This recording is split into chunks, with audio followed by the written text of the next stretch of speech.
Yay! Hi, everybody. How are you? And welcome to my channel, Emma Desi. So good to see you all here. Now, don't forget, if you enjoy the interviews that I have, do hit subscribe and that notification bell, and you know how it works, so go for it. Today I have a fantastic guest who is going to talk to us about how we can stay in the most creative place we can, in a kind of the most stress-free state that we can be in, to help us be more creative and get to the page and feel confident about getting to the page. So Lynn Jimenez, thank you very much for joining me. Hi, it's so nice to join you. Good morning. I don't know, what time is it where you are? It's just gone 5 o'clock in the afternoon.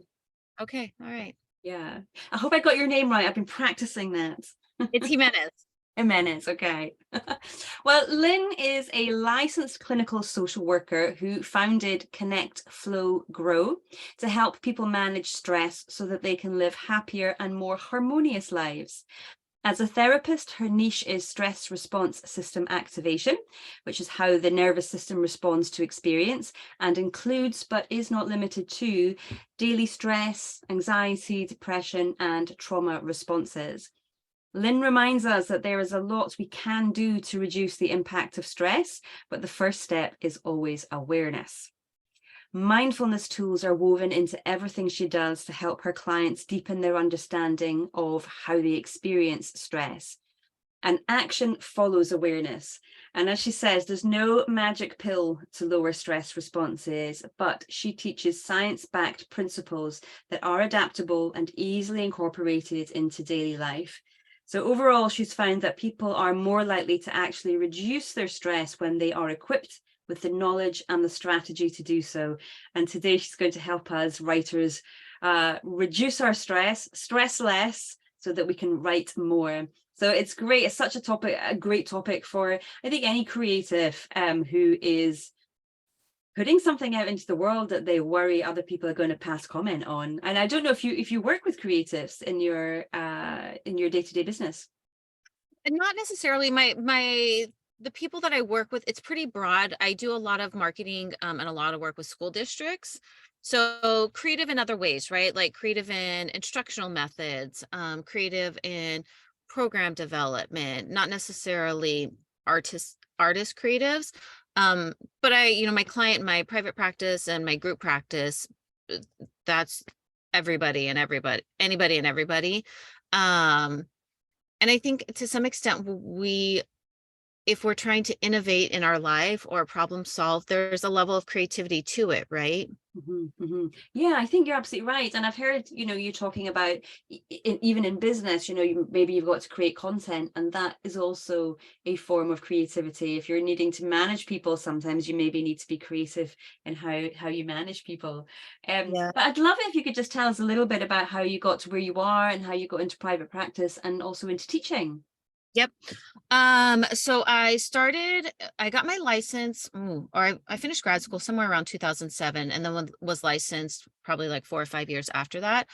Ironically, I never wanted to be a therapist. I just wanted to work in education and develop programs. That was always the love of my life. I think at that point in time, I also just had so much of my own personal trauma that hadn't been resolved that I just didn't have the capacity to manage anybody else's feelings or support them or guide them.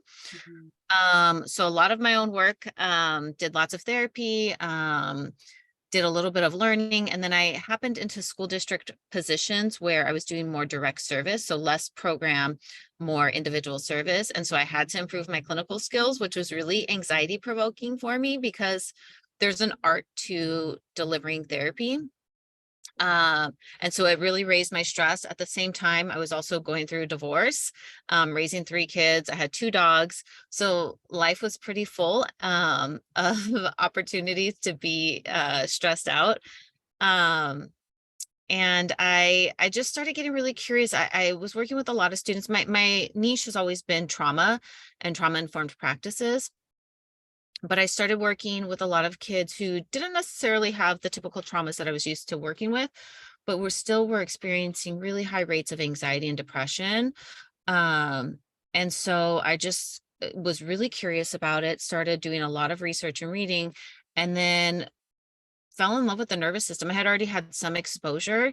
So understanding what was happening physiologically really helped me conceptualize um, the impact that experience has on us. So anxiety sort of um, a fight or flight response, a chronic fight or flight response. That's our first line of defense. So when our body becomes activated, it is more of this energized, let me do something response. And doing something can be sort of moving forward towards the stressor. It can be um, moving away from the stressor.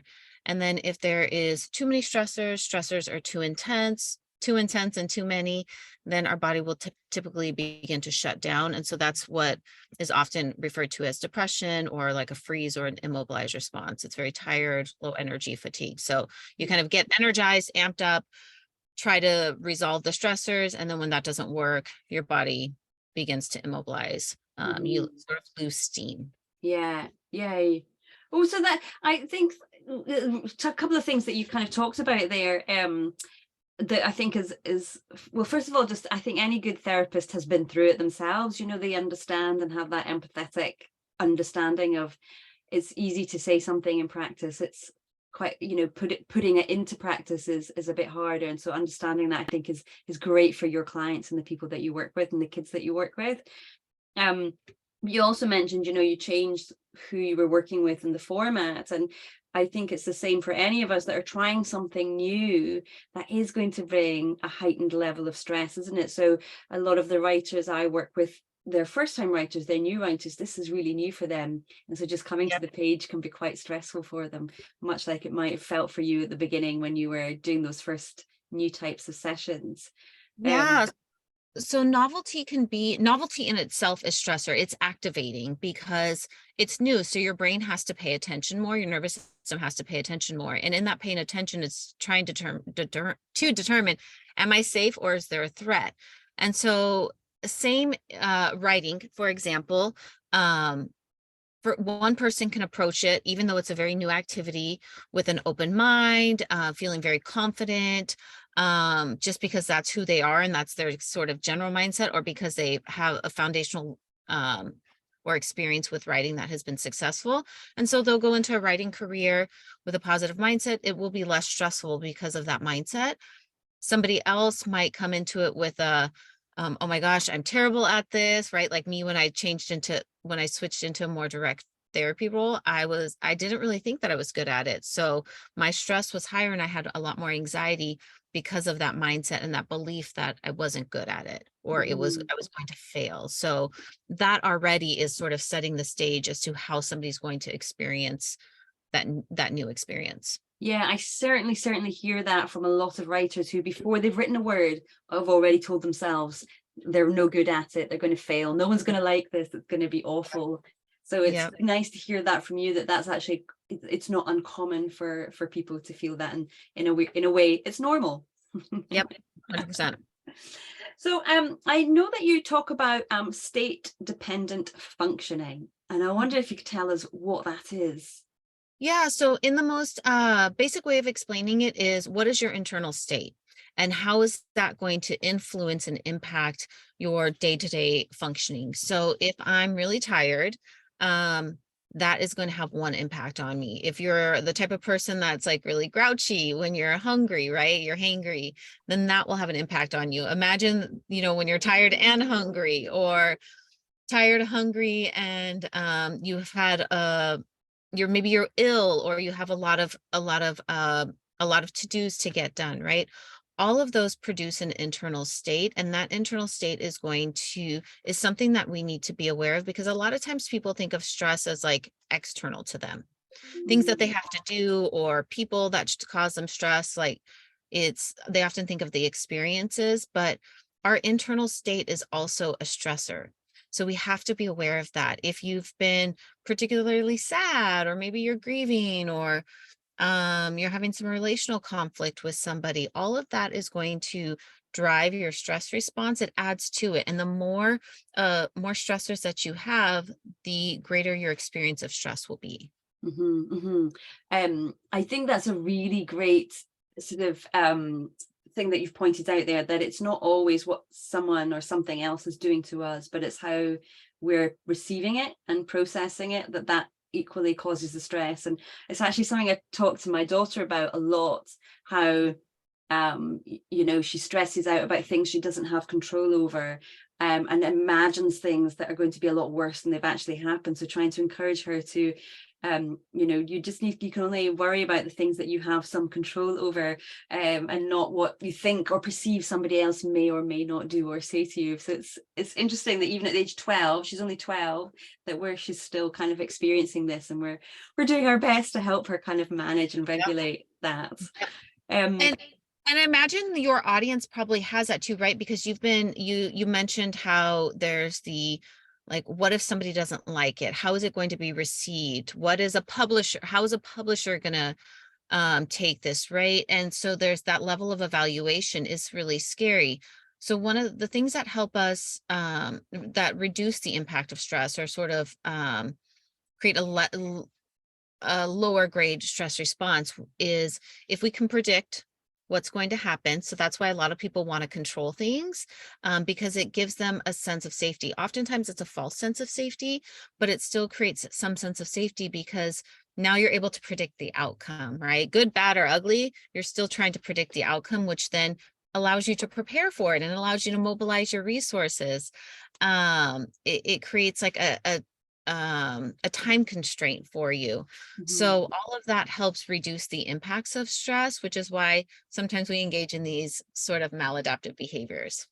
So when you were saying there that it's can sometimes be a false sense of safety, what do you mean when you say that?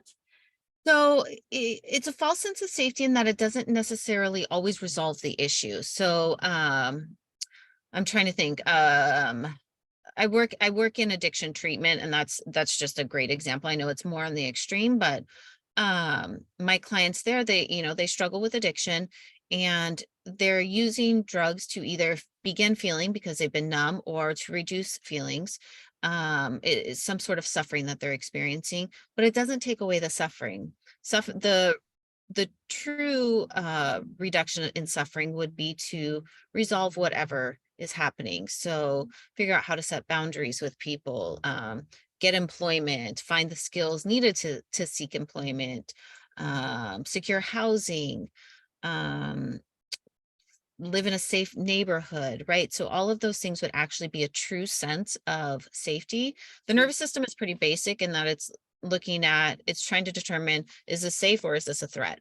And so if there's some sort of threat, whether it's our own internal dialogue of I'm not good enough, I'm not a good enough writer, nobody's going to like this, or literally, somebody with a weapon standing in front of us, we want to move away from that threat. We want to move back to safety. Yeah. So sometimes we do it in ways that will give us like kind of take the edge off a little bit, like controlling for outcomes, but it doesn't necessarily resolve the problem. It might kind of like take some of the pressure off or provide temporary relief. Yeah, I can see exactly what you're meaning, and I think I can relate that then to writers who are scared of sitting down at the blank page and what they've got to write next. So this is where we will go and do the ironing or do the filing or the housework, because that feels like something that we know how to do and is safe, rather than trying to create this new fictional world where we don't know what's going to happen, and we aren't sure that we know what to do. And so it's less extreme than the addiction, but I'm guessing that is a sort of similar way of coping. But we've still got to get the work done. We've still got to do the writing, even though we're putting it off. Yep. Task avoidance is a good one. It's a flight response, right? It's moving away from the thing that's causing you stress, which is the writing. But it's still looming there over your shoulder. Yeah. You're about it the entire time with every sock you're folding. You're like, dang it. Dang you, Paige, when will the inspiration come? And so how can we find ways of, you mentioned when I was reading your introduction there, it's talking about awareness as the first step. And so if someone's feeling stressed about the creative work that they want to do, or anxious about it, but they're not sure how anxious or how much is in their mind and how much is not, is there a way that we can kind of quickly for ourselves measure the level of stress response that we're having, just to kind of get an awareness of that? Yep. So I love to do a 0 to 10 scale. When I teach this activity, it usually takes me an hour to teach it, to be really thorough with it. But essentially what I do is I'll have people draw a thermometer on a page. So you can just do a vertical line and then just number it 0 to 10. 10 is the most intense version of stress. 0 is absolute calm. Um, and to sort of simplify it, you can just do 2 horizontal lines. So like high, medium, and low stress. So cut your thermometer in thirds. 0 to 3 is low stress. 4 to 6 is medium. 7 to 10 is high stress. And then in order to begin understanding what stress looks like for you, go through each of those segments and describe them with what thoughts you experience when you're there, what behaviors do you engage in, so the task avoidance, what other feelings would you use to describe that amount of stress, and sensations in the body. So do you get like tightness in the jaw, headaches? And to the best of your ability, just go back to it several times and just really write out, okay, for me, it's, when I'm in that mid-range, I start having bizarre dreams. My sleep begins to get impacted. I'm craving sugar or coffee. I'm definitely just a little more disorganized. When I'm in 7 to 10, I'm very disorganized, right? So I just go through and sort of write out to the best of my ability. So that way, when each day, when I check in with myself, I can quickly point to where I'm at. So it's either I'm at a 5 or I'm, mid-range. And then from there, you can determine, what am I going to do to get back to a 0 to 3 range? 0 to 3 range is the range we want to be in. Okay. 3, for most people, everybody's scale is going to be different. It's completely subjective, but 3 is an alert state. So that is stimulated, challenged, focused, productive, but you're able to execute the tasks that you have at hand. 4 to 6, your toolkit is starting to become a little bit challenged, and 7 to 10, you're pretty much overwhelmed. Okay. Um, 0 is true calm. That's a state that we're not in a lot because it's really no demands are being placed on us. So for me, that's like when I'm in meditation or sleeping, I suppose. Um, 0, 0, 0, 1 is really when we're the most creative, the most innovative. But that's a state that most of us have to work to get in. 1 to 3 is alert, productive. We're still able to be creative, but the higher we go up that scale, our creativity is really going to be contingent upon what have we done over and over again. So you'll probably notice that for creatives, you're kind of going back to the same pattern of writing, I'm imagining, or same sort of style. But if you're trying to do something that is more innovative, really getting down to that 0, maybe a 1 place is where that is going to come forward. So I can totally see that, because I remember you talking about the alert state, and that can actually be very productive for creativity. It just gives us enough kind of energy and oomph. And when I remember you were talking about, like if you're about to go on stage, you get those nerves before you go on stage, and you need that to be able to give a good performance and bring the Yep. energy that you need. But Yep. then, yeah, there's this tipping point. So if someone uses this tool that you've suggested, and they notice, okay, I'm kind of a 4, 5, 6 maybe, are there any sort of simple strategies or that they can use to help kind of come down to a more productive alert state, Yeah. to let them write? Yeah, so whenever I do that activity, on the one side, I'll describe what each level of stress looks like. On the other side, I have people write their coping skills. So everybody's going to be different. I'm never prescriptive, just because, like I really like physical activity, but not everybody does. So if you are not a movement person and I'm suggesting that you do a lot of movement-based activities, then there's going to be friction. However, based on the work of Dr. Bruce Perry, he has a sequence of an engagement. I teach it to clients all the time, and everybody loves it. Um, so when you're very dysregulated, so let's say 7 to 10 state, but also in the 4 to 6, rhythmic activity is really good for the nervous system. It's very regulating, very calming. Going for a walk would be great. Breathing can be very rhythmic. Conversation can be very rhythmic. Playing music, listening to music, writing can be rhythmic, right? Because you kind of move the pen across the page in a sort of rhythmic fashion. So anything that just has that like rhythmic cadence to it can be very regulating. So you pick and choose what would work best for you. And then just think of the dosing. So depending on how stressed you are, how intense does that activity need to be? If I'm lower stress, a walk will be great. If I'm higher stress, I'm power walking or running. How long of sort of a trial do I need, or how long do I need to do that activity for? So does a 5-minute walk work or a 10-minute walk work better? And then how frequently do I need to do that throughout the day? So if I notice that going for a 5-minute walk brings me clarity and focus and relief of my stress for 45 minutes, great. So I have now 45 minutes to be productive. And then at the end of that 45 minutes, when I start feeling stressed again, now I might need to go for another walk. And I'm going to continue to do that throughout the day. Okay, so that's interesting. So this isn't a one and done thing that you do at the beginning of the day. It's something that you need to incorporate into over the course of the day in order to help keep that regulation going. If you have the time, it can be, I know it can be kind of a luxury, but that would be like best practice. Like the best Mhm, thing you can do if you want to use behavior, your own behavior to really support your self-regulation, that's mhm, the ideal. If mhm. you can't do that, then do the best you can. Five Yay. minutes, Well, every 3 hours. but something I was going to ask around that is, so if these are new to people and they're just starting out, then I imagine, like any new activity, it's going to take time to get used to it, and for you to tune into it and for it to do its job.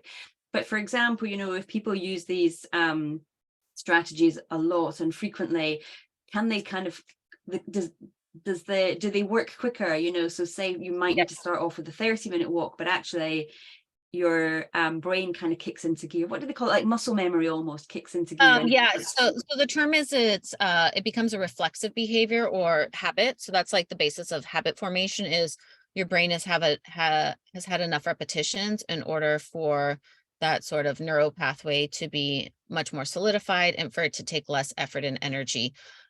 It'll feel less effortful, or it'll feel more effortless, I suppose. Uh, it'll feel more effortless, but it may not necessarily reduce your stress quicker. So you might not be like resistant to the activity. Right. You might notice that you're just like, okay, time to go for a walk, because I know that my stress is up, but you may still need like a 20-minute walk. I certainly find that myself, and I'm reluctant to go. It's a funny thing because from all the reading I've done and the people I've listened to, I know that it's important to go and take that break, even just for 5 minutes, 10 minutes. But I think, oh no, but I could do so much in that 5 or 10 minutes. And yet when I do take that break and I come back to my desk, I'm always so much more energized and more ready to focus and more kind of productive. It's funny how stopping gives you more to start again Yeah. with. Yeah, Yeah. you start back fresh with that energy from a better place, right? Rather than tired and fatigued. Can you continue to work? Sure. I do the same thing where I'm like, no, no, no, no. And then I know that if I were to just give myself a little bit of a rest, a reset, I'll come back and now I have fresh eyes, I have energy, enthusiasm, and I can just go back into it. I think sometimes there's a fear of what if I stop, I'm not going to start again. And so that's just practice. It's Yeah. just practice and some grit and tenacity. And what was the name of the Dr. Bruce Perry, was it? Dr. Bruce Perry, yeah, he recently his latest book was with Oprah. It's called What Happened to You.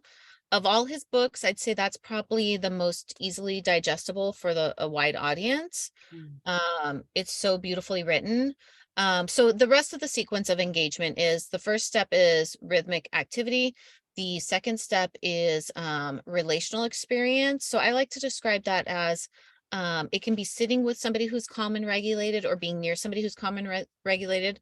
Animals work here as well. Mhm. It can also be expressive activities or some sort of spiritual connective practice. So you can connect with people, you can connect with yourself, or you can connect with something greater than yourself, whether that's a higher power, nature, your general sense of humanity. Mhm. Oh, both nice things. Really lovely to do. I think I like the rhythmic thing. I certainly can feel that in myself and appreciate that. And my son particularly. Well, I know that you've got 3 boys, and we regularly throw my son out into the garden onto the trampoline and say, go bounce. Yes. Yep. Yeah, very rhythmic. And then like imagine, when he comes back, he's more regulated. So if he needs to express himself in any way, he's more equipped to do that. And then once we've had those relational experiences, when we're in that sort of 0 to 3 range, so rhythm and relational expressive experiences, hopefully those coupled together will bring us into a more regulated state. When we're in that 0 to 3 range is really when we're most primed to be more self-reflective, analytical, logical. Then we want to be able to engage in those behaviors as well. What do I Mhm. need to do differently next time? Yeah. Well, we're hopefully teaching him that. Um, Yeah. Something that a lot of writers, we've touched on it a little bit about how the worrying that I'm not good enough, and as an extension of that is the belief that they have that their very first draft, those very first rough notes that they put down should be as good as the book that they will see in Barnes and Noble, Yeah. and not allowing themselves the time that it takes to layer in a story and come back and revise and change and add in and take away. I'm not a perfectionist at all, so I find this harder to relate to. But do you have, for those that are perfectionists and find it harder to kind of let go and just make the mistakes and see what happens on the page, is there anything kind of more specific that you've seen works for other people to let them know that it's okay if it's not perfect? Yeah. So I'm not taking credit for this. I'm gonna give credit where credit is due. I heard either a podcast or read this in a book by Tim Ferriss. I think I might have been a podcast. And he talks about when he was beginning in business, he knew that he was going to get a lot of no's. And so he had to just sort of um build up his tolerance for that. So I'm pretty sure it was Tim Ferriss. I think he said he would go to the mall and just like ask people questions or something like that, just for the sole purpose of being told no. And I think at this time I was just beginning to think about business, and I really thought about that. I was like, that makes perfect sense, because the fear is of being told no. The fear is of I'm not good enough. But the way we build up our tolerance to those sort of activities is in small tolerable doses. So Mm, we learn to experience stress, frustration, whatever that negative emotion is in small tolerable doses. If it's too much, then our system gets overwhelmed because we don't have the tools to navigate it. But if it's kind of a close cousin to something that we've already navigated, now we can sort of rally ourselves in order to move through that difficult experience. So what I would suggest is just give yourself, just practice being new, practice being told no, practice being uncomfortable, whatever that looks like, whether it's going and doing a sport that you know you're going to fail at, or that you're not going to be good at, taking a class, I mean, it could be something completely unrelated to your writing, but what you're trying to do is just build up that capacity to be uncomfortable and sit in that discomfort and move through it, not run away from it, but really be able to sit in it and move through it. And then you might be able to start applying that to your writing, and or if you're doing it in other ways, you might notice that it eventually changes your experience of writing. mhm, mhm. Thank you for that. I think that's really valuable, and for people who are perfectionists and hearing that, I think it's what you've said there, I think, is around that it's not a one and done deal again. This is a practice, just like writing is a practice, just like even lower states of stress is a practice of getting used to it and working through it, as you say, not pretending it's not there, because Yep. otherwise you just keep butting up against it. It's never going to go away, and you'll keep butting up against it. So I appreciate those tools and strategies and suggestions. Thank you very much. Yeah, of course. But I'd love to hear more about your business, because you did go into business and you've got Connect, Flow, Grow. Um, so who is it that you work with in your private practice, and how do you work with them? And I wonder too if you could tell us about your signature course, 21 Days to Less Stress. Of course. So my private practice is kind of small. I have usually 6 to 8 clients. They come to me for many different reasons, but I do use EFT tapping in my practice. Mm, So the range is wide. Some of them are working through trauma. Some are working through relational issues. Some have symptoms consistent with anxiety or depression. Most of them are just trying to find their way out of difficult life experiences and increase adaptive functioning. So get back to, enjoying the things that they like to do and feeling like they aren't bogged down by their emotional state. I've used Uh, tapping before, and I think it's it's incredible. magical. It's just like, it's so simple, but so amazingly powerful. Yep, yep. So I do both therapy and coaching because some of my clients, I have a coaching practice that I just do exclusive tapping. Because therapy, I'm limited to the state of California. And I can't work with anybody that I know. So I'm able to do um coaching with them. The bulk of my business, though, is teaching people about the stress response system. So similar conversations as we had today. I usually market to school districts and organizations and teach, their employees or staff how to engage in more effective self-care practices to regulate stress responses. Each year I do an event in the summer called Self-Care Summer. So it's helping you build out some new self-care practices while also reducing stress. And there's different levels of packet tiers of investment, but one of them includes, or actually two of them includes 21 Days to Less Stress, which is a course that I've created to teach the foundational skills that I think everybody needs to know about their nervous system, about stress. It's not overwhelming. I really spent a lot of time in many variations of this course in order to make it as simple as possible and really digestible.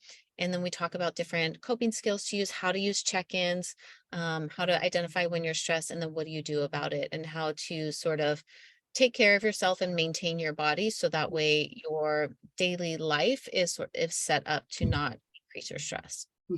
It's fantastic. This sounds exactly what so many people need to help them, not just with writing, but in any area of life where they want to grow and get better and move forward in it.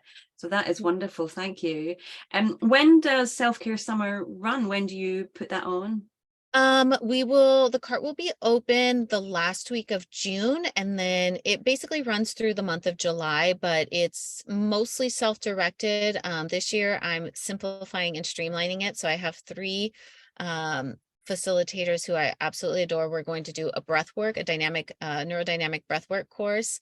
We are going to do an art course because I recently started doing intuitive art journaling, which is phenomenal. And I'm not an artist by any stretch of the imagination. It just helps me get it. One, it was one of those things that I needed to do to be uncomfortable. And two, it's been a way for me to play and just like be creative. And then the third workshop or facilitator is going to do some writing, journaling, self-reflection. Fantastic. Well, I'll be sure to link to that. That's wonderful. And where can people find out more about you and what you do? So my website is www.connectflowgrow.com, CONNECTFLOWGROW. There's all information on my courses there. There's some free content in a freebie library, blogs, and then social media. I'm most active, I'd say Instagram, TikTok, and then there's some stuff on YouTube as well.